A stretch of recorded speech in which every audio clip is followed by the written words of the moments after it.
అవునా అధ్యక్ష ఈరోజు రియల్ ఎస్టేట్ గురించి తప్పకుండా చెప్పాల్సిన అవసరం ఉంది అధ్యక్ష.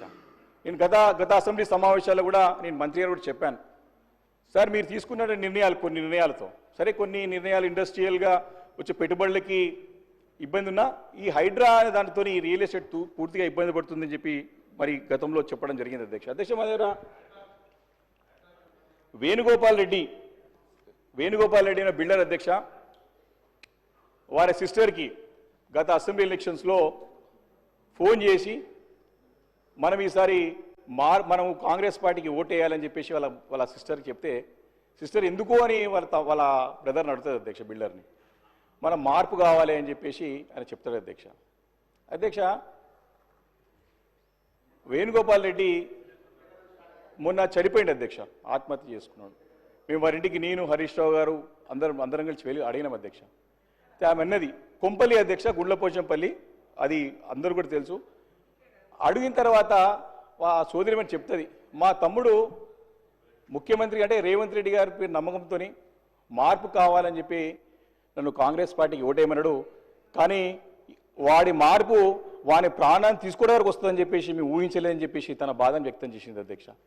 అధ్యక్ష నేను ఆ స్టేట్మెంట్ కూడా ఎందుకు చెప్తున్నానంటే అధ్యక్ష, ఆ స్టేట్మెంట్ కూడా నేను మీ ద్వారా వారికి పంపిస్తాను అధ్యక్ష, చూసుకోమని వచ్చే అధ్యక్ష. దాని గురించి నేనేమంటాను అధ్యక్ష, కొన్ని నిర్ణయాలు ప్రజల్లో వచ్చేటువంటి ప్రజల్లో వచ్చే ఇబ్బందుల గురించి వారు చెప్పాల్సిన అవసరం ఉంది కాబట్టి నేను చెప్తున్న అధ్యక్ష, సభ తెలుసుకోవాల్సిన అవసరం ఉందని చెప్పి సందర్భంగా నేను మనవి చేస్తున్నాను అధ్యక్ష.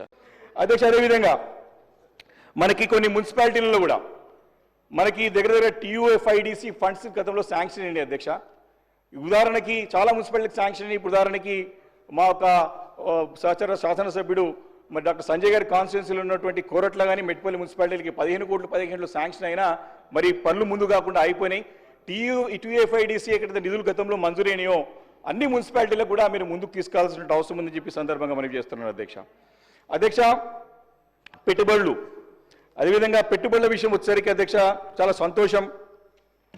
మరి గతంలో దావోస్లో 4 సబ్జెక్టులు మాట్లాడుతున్నారు బ్రదర్. గతంలో మనకి 40,000 కోట్లు పెట్టుబడులు వచ్చినాయని చెప్పేసి మంత్రి గారు ప్రకటించారు అధ్యక్ష.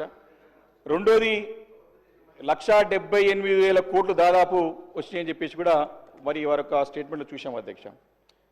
అధ్యక్ష దీంతో పాటు వస్తే సంతోషమే, ఆహ్వానిస్తాం, రావాలి, రాష్ట్రం బాగుండాలని కోరుకునే వాళ్ళలో ముందుండేది బీఆర్ఎస్ పార్టీ, ముందుండే పార్టీ మా పార్టీ.